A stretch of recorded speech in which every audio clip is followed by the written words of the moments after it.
ब्रह्म बुद्धिया प्रणव अभिध्यायतो हृदयाख्यम देशम उपदिशति। कहते हैं ब्रह्म बुद्धि के द्वारा प्रणव को ध्यान करने से हृदयाख्य देश को हृदय में स्थित हृदयाख्य देश को उपदेश करते हैं। कहाँ पर ध्यान करना चाहिए ब्रह्म बुद्धि से ब्रह्म का, है ना। ब्रह्म बुद्धि से प्रणव को ध्यान करने वाले होने से ब्रह्म बुद्धि से ध्यान करते हैं तो कहते हृदयाख्य देश में उसका उपदेश करते हैं। कहाँ पर ध्यान करें, प्रणव को ध्यान तो करना चाहिए, ब्रह्म बुद्धि से ध्यान करना चाहिए, तो कहाँ पर ध्यान करें। तो ध्यान करने के कई स्थान है, तो बोलते हैं हृदय में करें। प्राय करके व्यक्ति दो जगह ध्यान लगाते हैं, हृदय में और आज्ञा चक्र में, और कोई सहस्रार्थ में लगाता है। तो अरे इन क्या नाम है, दुनिया वाले आत्मानंद स्वामी बोलते हैं, आत्मानंद स्वामी बोलते हैं प्राय करके ध्यान यहाँ पर ज़्यादा लगता है, आज्ञा चक्र में, भ्रुकुटी के, है ना। यहाँ पर इसका कितना ही आज्ञा चक्र है, यहाँ पर इसकी जड़ ऊपर संधि, ये आज्ञा चक्र में आप लगाएंगे तो जल्दी आप प्राय करके योगी यहाँ से ज़्यादा यहाँ लगाते हैं आज्ञा चक्र में प्राय करके, तो दूसरा यहाँ भी लगाते हैं, है ना। हृदय में आज्ञा चक्र में सहस्रार्थ में कम लगा लेते हैं, यहाँ भी लगाते हैं, किंतु ज्योति के दर्शन ज़्यादा यहाँ हो जाते हैं। यहाँ पर भी लगाते हैं ध्यान, नहीं हृदय में भी लगाते हैं ना, हृदय में भी ध्यान लगाते धीरे धीरे तो वो यहीं पहुँच जाती है उनकी। तो कभी कभी आप ध्यान लगाओगे, यहाँ पर लगा यहाँ पहुँच गए तो आप यहाँ पर एक जलन पैदा होगी, क्या होगी, यहाँ पर जलन पैदा हो जाती है, तेज गर्मी आ जाती है वहाँ पर, जहाँ पर ध्यान लगाने से वहाँ पर गर्मी हो जाती है, जैसे उष्ण वर्ण बोलते से गर्मी होती है ना। तो यहाँ पर गर्मी, मैं तो कभी कभी ध्यान लगाता था तो अरे तो यहाँ पर मेरी गर्मी होती थी, अब तो बंद हो गया, तो गर्मी होना बंद हो गया लेकिन हाँ थोड़ा उधर मतलब ये हो, यहाँ पर नस मेरी चल जाती थी यहाँ पर लगातार। अब मेरा तो होता था इसलिए मैंने बताया।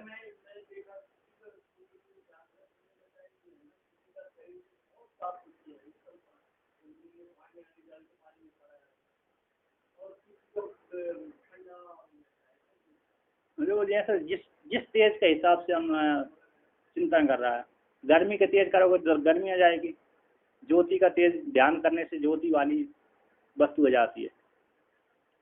चलिए तो आगे कहते हैं, अरे हाँ मूल में कहते हैं प्रणवम ईश्वरम विद्यात सर्वस्य हृदय स्थितम सर्वव्यापिनम ओंकारम मत्वा धीरो न सोचति। कहते हैं प्रणवम ईश्वरम विद्यात, प्रणव को ईश्वर जाने, प्रणव को क्या जाने, ईश्वर जाने, ईश्वर रूप जो ब्रह्म है, ऐसे ईश्वर रूप ब्रह्म है, इस प्रणव को ईश्वर जाने। तो सर्वस्य हृदय स्थितम, वो सभी के हृदय में स्थित ईश्वर रूप प्रणव को ध्यान करना चाहिए। विद्यात, सभी के हृदय में स्थित जो ईश्वर रूप प्रणव है उस प्रणव को जानना चाहिए, ध्यान करना चाहिए। विधिलिंग है ना, विद्यात है ना, जानना चाहिए, ध्यान करना चाहिए प्रणव रूप ईश्वर को। तुरीय स्वरूप जो प्रणव है, तुरीय स्वरूप प्रणव रूप जो ईश्वर है, ब्रह्म है, उस ब्रह्म को जो सभी के हृदय में निवास करने वाला है, निवास करता रहता है, स्थित रहता है, ठीक ना। ऐसे स्थित रहने वाला ईश्वर, उस ईश्वर को ध्यान यहाँ पर हृदय में लगाना चाहिए। आगे कहते हैं सर्वव्यापिनम ओमकारम, तो कहते हैं ऐसे सर्व संपूर्ण जगत को व्याप्त करने वाला अधिष्ठान रूप से संपूर्ण जगत को व्याप्त करने वाला ऐसी ओमकार स्वरूप ईश्वर रूप ब्रह्म को जान करके धीरो न सोचती, बुद्धिमान फिर शोक से पार हो जाता है, शोक से युक्त नहीं होता। टीकाकार कहते हैं परमार्थ दर्शिनस्तु देशादि अनवच्छिन्न वस्तु दर्शनाद आर्थिकम शोक के अभावा। कहते पारमार्थिक दृष्टि का तो देश आदि से अवच्छिन्न न होने से, देश आदि से अनवच्छिन्न वस्तु के दर्शन से आर्थिक जो शोक का अभाव हो जाता है, जो विषयों से जन्म होता था वो शोक होता था, वो शोक का अभाव हो जाता है। श्रुति उदाहरण देते हैं, तत्र को मोहा का शोक एकत्व अनुपश्यता, है ना। ईशावासुपनिषद ईशावासुपनिषद और वहाँ की श्रुति बृहदारण्यक उपनिषद की श्रुति है। इत्यादि श्रुति सिद्ध अनुभव को कहते हैं। सर्वव्यापी नम ओमकार को जान करके धीरो शोक से लिपायमान नहीं होता, शोक से परे हो जाता है। कहते हैं स्मृतियाँ, मूल मिट्टी का भगवान भास्कर कहते हैं यहाँ पर। अब कहते सर्वस्य प्राणी जातस्य स्मृति प्रत्यास्पदे हृदय स्थितम ईश्वरम प्रणवम विद्या सर्वव्यापिनम व्योमवद ओंकारम आत्मानम असंस्करणम धीरो बुद्धिमान मत्वा न सोचते। संपूर्ण प्राणी समुदाय के हृदय में स्थित संपूर्ण प्राणी समुदाय के स्मृति प्रत्यास्पदे, स्मृति के प्रत्यय का अधिष्ठान स्वरूप हृदय में स्मरण होता है ना। तो स्मृति के प्रत्यय के आस्पद रूप अधिष्ठान रूप हृदय में स्थित जो ईश्वर रूप प्रणव है, ऐसे स्थित रूप जो ईश्वर प्रणव है, उस प्रणव को जो तुल्य स्वरूप प्रणव है, ऐसे प्रणव को विद्यात जानना चाहिए। जब जान लिया तो जानने के पश्चात कहते हैं, टीकाकार कहते हैं यहाँ पर, हृदय प्रदेश में प्रणभूत ब्रह्म का ध्येयत्व में हेतु कहते हैं स्मृति प्रत्यय के आस्पद, स्मृति प्रत्यय का अधिष्ठान कौन है? हृदय है। हृदय में ही सभी का स्मरण होता है। जो हमने अनुभव किया है उसका स्मृति हृदय में ही अनुभूति होती है। ठीक है ना।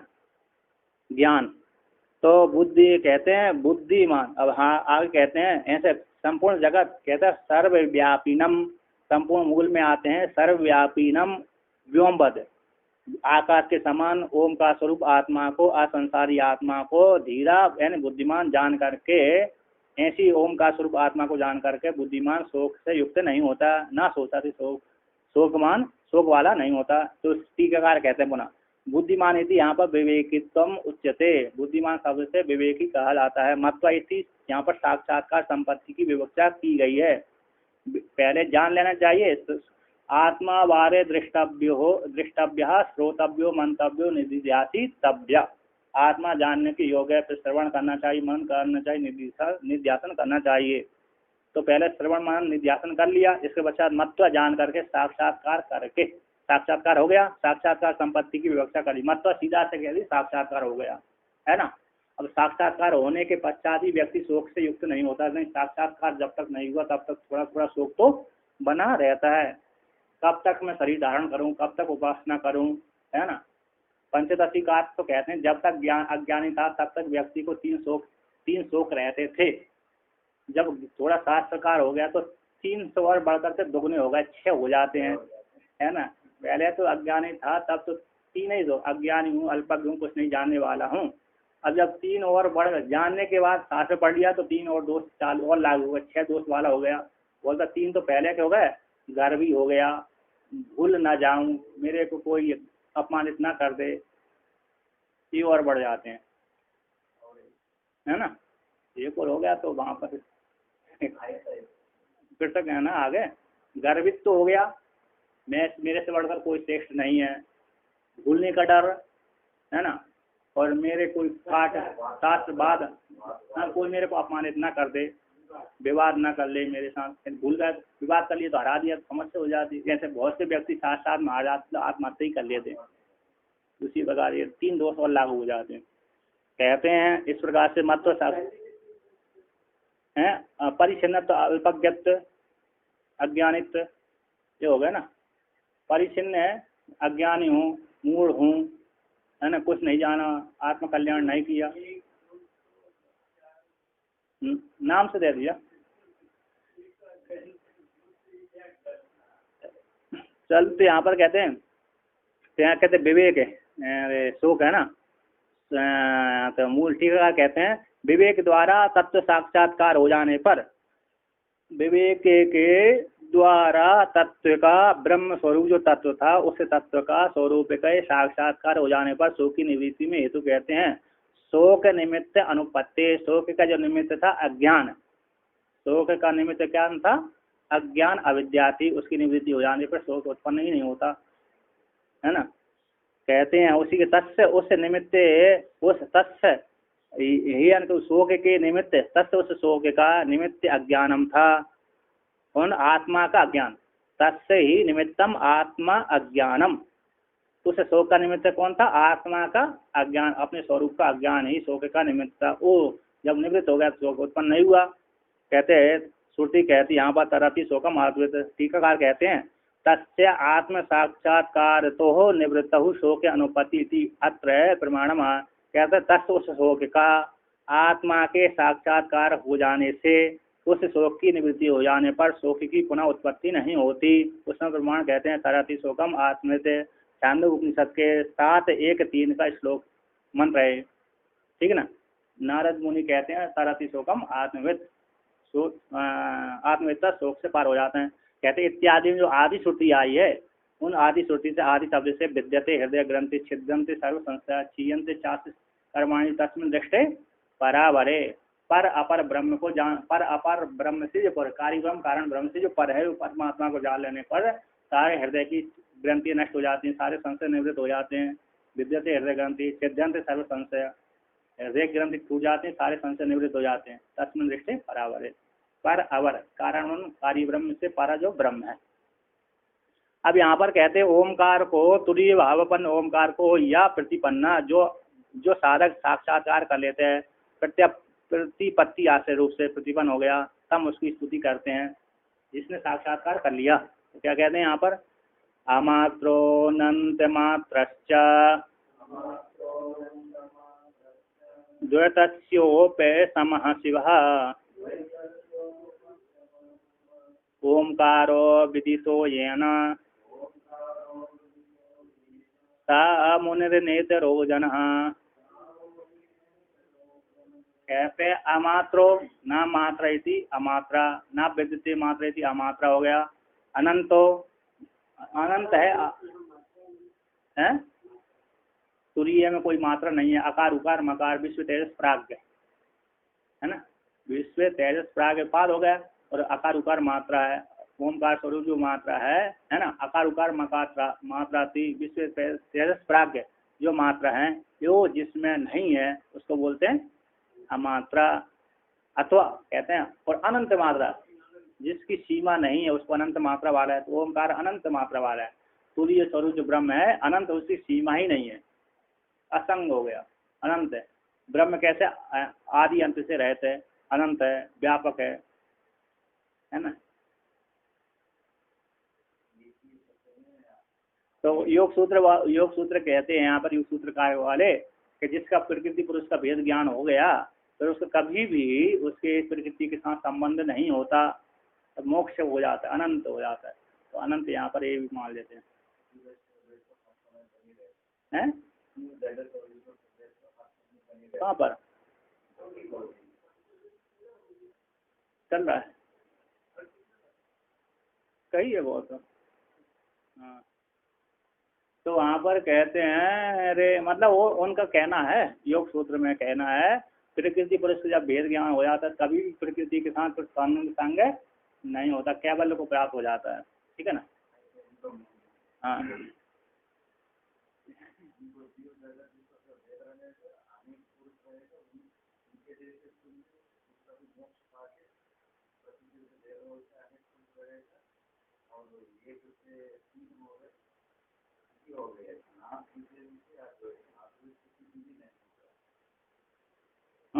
तो सिद्धांत प्रतिपादन किया वहाँ पर है ना, सिद्धांत अभी का सिद्धांत को मालूम पड़ना चाहिए किस प्रकार से सिद्धांत उनका।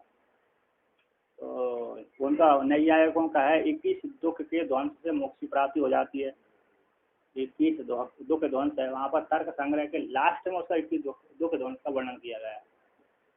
लास्ट में 7 पदार्थों के ज्ञान से अथवा 16 पदार्थों के ज्ञान से मोक्ष की प्राप्ति हो जाती है, तो 21 दुख ध्वंस से मोक्ष की प्राप्ति हो जाती है। 5 ज्ञानेंद्रिय, 5 कर्मेंद्रिय, 5 प्राण आदि को लेकर के तर्क संग्रह में वर्णन इस प्रकार से उनको ज्ञान करना पड़ता है, उनको दुख ध्वंस करना पड़ती है। जब दुख ध्वंस कर दिया तो मोक्ष प्राप्त हो गए। और तब इसमें तर्क संग्रह में इसमें दिए मैंने लिखे थे, हाँ ये यहाँ पर दिए थे।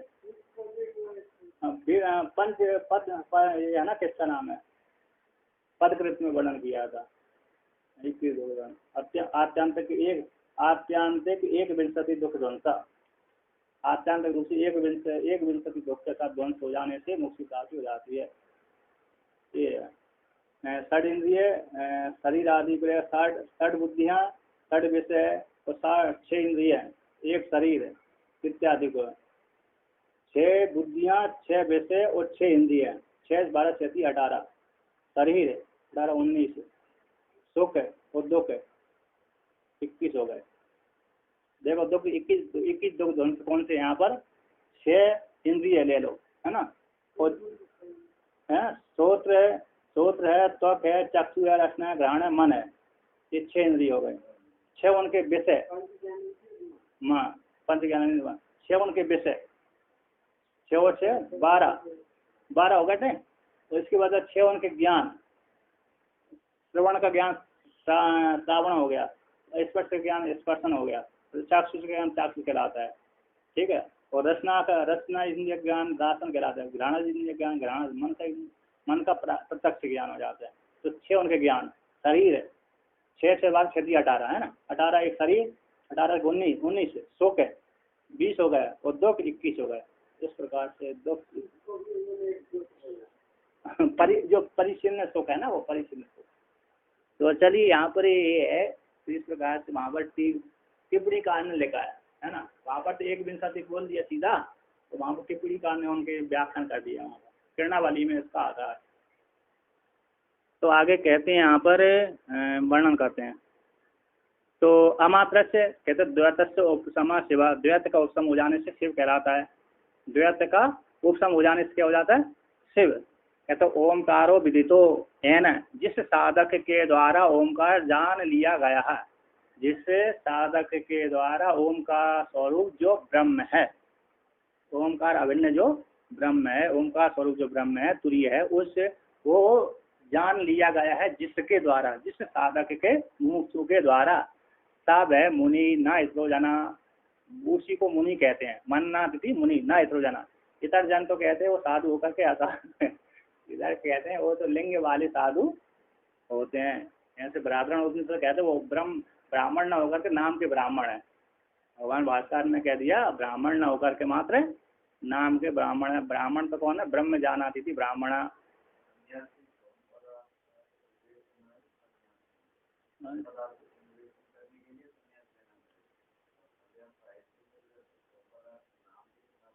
दो प्रकार से, एक वो संन्यास है ज्ञान वाला, एक लिंग संन्यास होता है।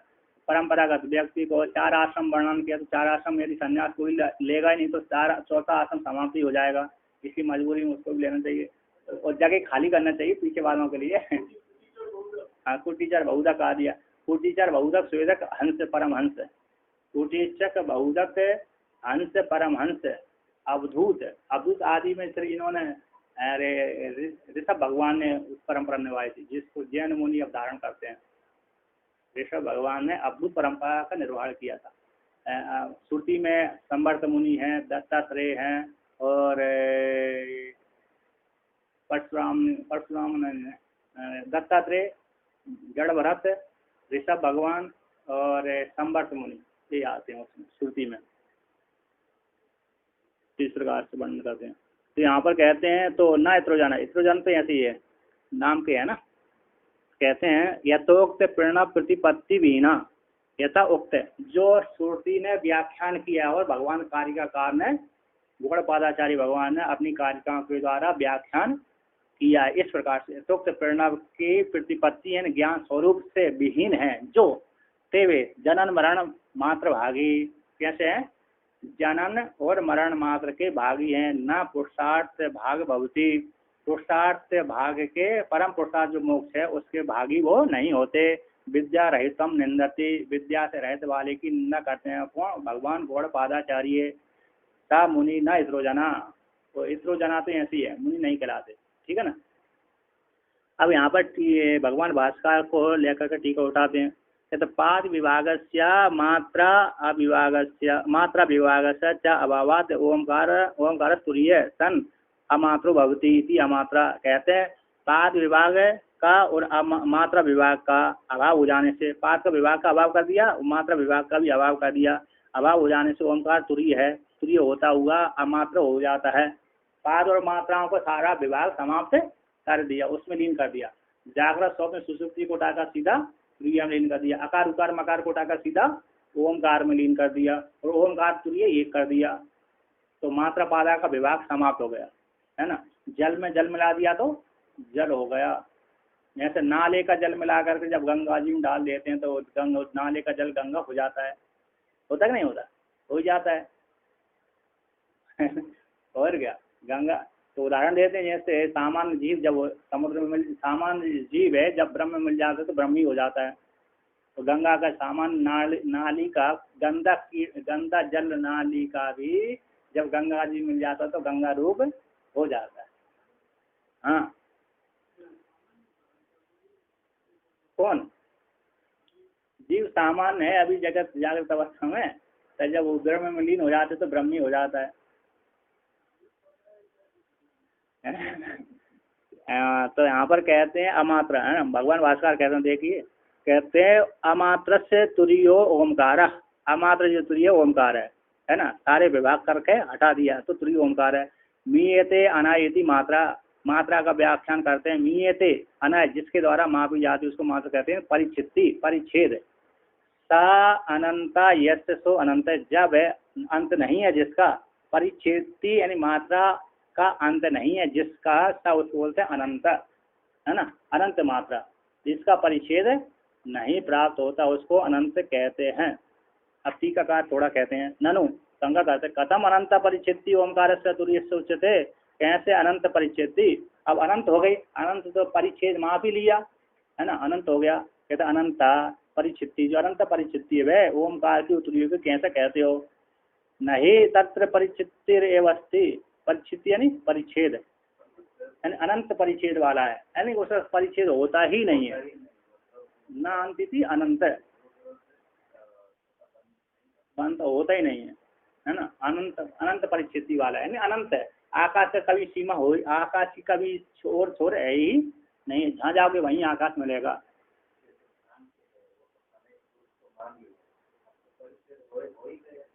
हाँ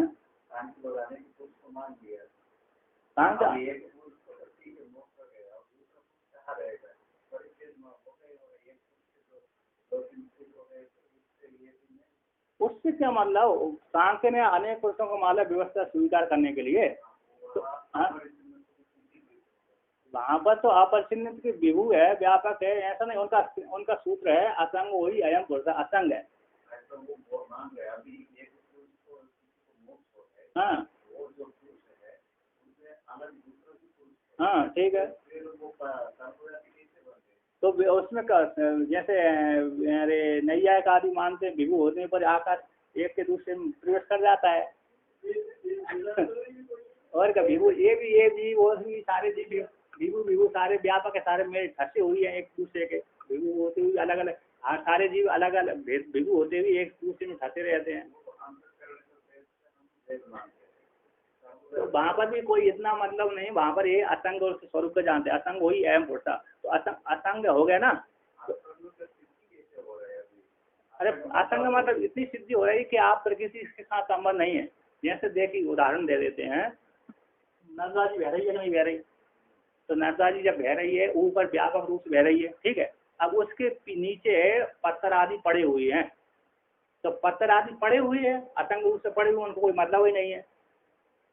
उसी प्रकार इनका रहता है, नर्मदा जी ऊपर बह रही है कि नहीं बह रही, उसके नीचे समुद्र में रूप नर्मदा जी में अनंत पत्थर पड़े हुए हैं, अब उनको कोई संबंध नहीं है। जैसे हम नर्मदा जी उठाकर पत्थर ले आते हैं तो उसके वहाँ पर पूजा आदि कर देते, अब हम नर्मदा जी के भीतर पत्थर पड़े हुए उनका कोई संबंध नहीं है, उनका कभी चित्त के साथ संबंध नहीं होता इनका।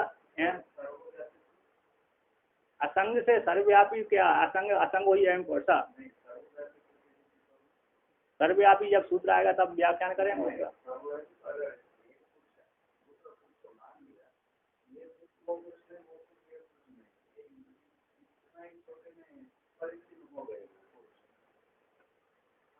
परिचिन विभु हो जाने पर इतना सूक्ष्म रहता कोई समस्या नहीं, विभु होने पर भी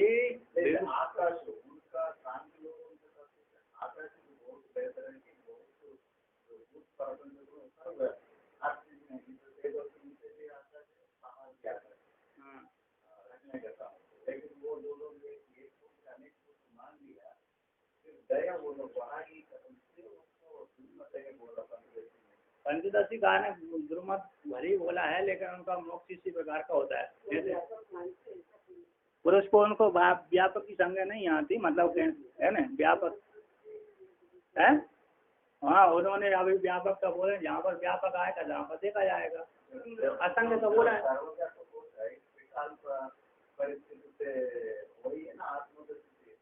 अरे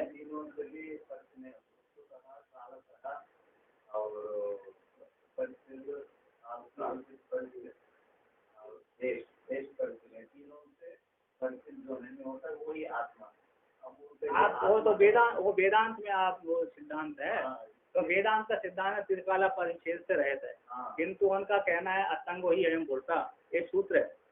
असंग पुरुष है तो संग नहीं होता उनका, प्रकृति के साथ संग नहीं होता, मुख्य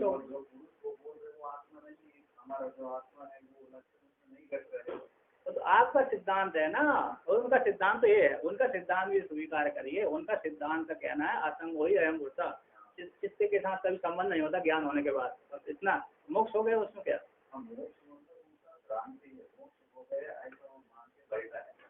उनको भ्रांति हो गई आपको भ्रांति तो नहीं हुई अभी, पहले बताओ।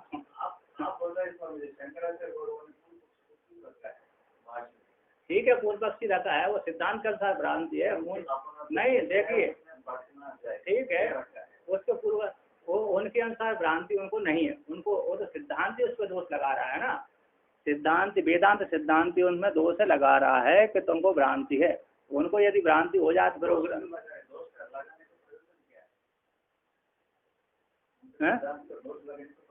चलो, तो यहाँ पर श्रुति बोली एको अमृति नहीं है नानासी किंचना, इतना आपके लिए, इसलिए दोष वहाँ पर सिद्धांत उसको लगाता है। एको अमृति है, बस एक ब्रह्म है, दूसरा है। एक श्रुति यहाँ पर वेदांत के अनुसार है कि एको हम भविष्याम नहीं, एको हम द्वितीय नहीं है नानासी किंचना, एक से भिन्न दूसरा कोई नहीं है। इसको लेकर तो वो अलेग पुरुष मानते, इसी को दोष लग जाता है।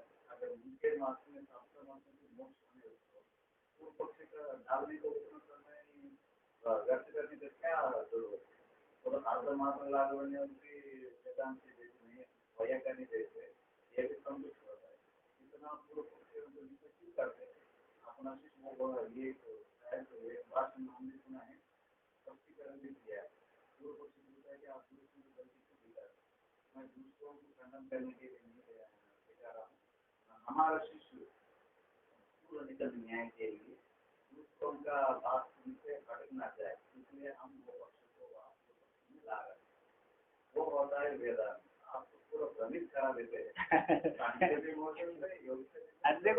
देखिए नहीं, अरे मैं तो ग्रंथ पढ़ा रहा हूँ, ग्रंथ के अनुसार जैसा उनका ग्रंथ मत है उसको प्रतिपादन कर रहा हूँ। अब मैं काय को भ्रमित कराऊंगा, है कि नहीं। उनका सिद्धांत तो बोलना ही पड़ेगी, उसके अनुसार ग्रंथ के अनुसार नहीं बोल। यदि उनके ग्रंथ के अनुसार उनका सिद्धांत नहीं बोलेंगे तो समस्या। आप वहाँ पर सिद्धांत वहाँ पर जो दोष आते हैं उसको छोड़ दिया जाता है।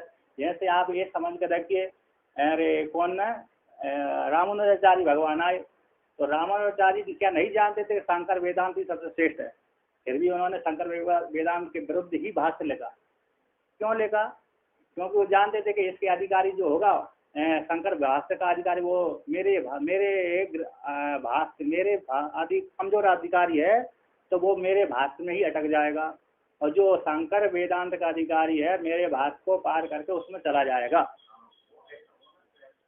हाँ तो इसलिए यहाँ से कैरेलिटी है, ठीक है, इसमें भी उसमें भी है। तो जहाँ पर जो अधिकारी होता है वहाँ पर अटक जाता है, वहाँ पर उसको शांति प्राप्त होती है, किंतु जो उसका अधिकारी से और ज़्यादा सूक्ष्म बुद्धि वाला वहाँ पर पार करके चला जाता है। इसलिए तो वहाँ पर रामानुजाचार्य भगवान ने भाष्य लिखा, वेदांत के विरुद्ध ही भाष्य लिखा, इसी मजबूरी में, क्योंकि अधिकारी नहीं और वेदांत को स्वीकार कर लिया तो फेल हो जाएंगे, है ना।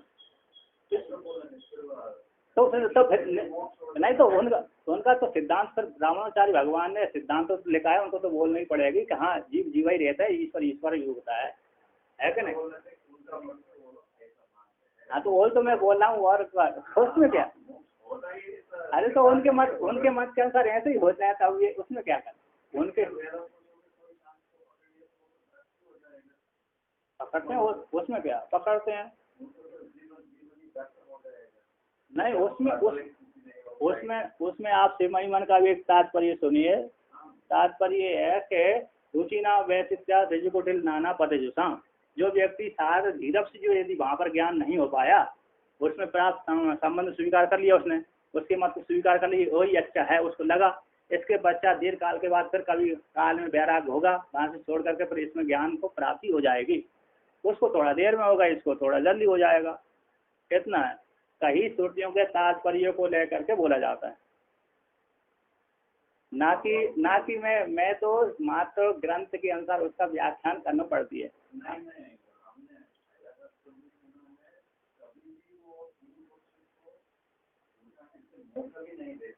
अच्छा, पूर्व पक्षी को उठाने क्यों नहीं होगा? जिस ग्रंथ को आप पढ़ोगे उसका मत उसको उठाना तो ही पड़ेगा, उसका सिद्धांत तो बोलना ही पड़ेगा। नहीं बोलता है सिद्धांत तो उसकी गलती हो रही है।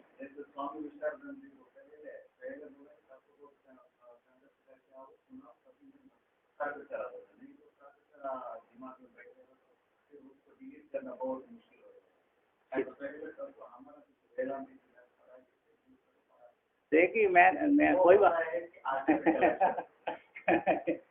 अरे तो मैं क्या कर रहा हूँ, मैं तो आपको वो करा रहा हूँ, आप उसको समझ लीजिए। और उसमें मैं तो जिस ग्रंथ को पढ़ाऊंगा ना, तो उसके तो लक्षण तो बोलना, तर्क के अनुसार तर्क के जैसे बोलना पड़ेगी, मीमांसा के अनुसार मीमांसा बोलना पड़ेगी, अन्य के जैसे जहाँ पर वेदांत आता है वहाँ पर उसको खंडन करनी पड़ती है।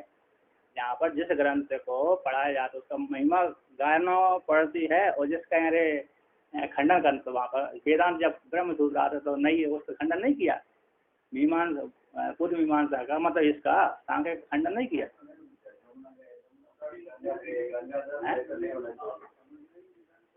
और क्या है?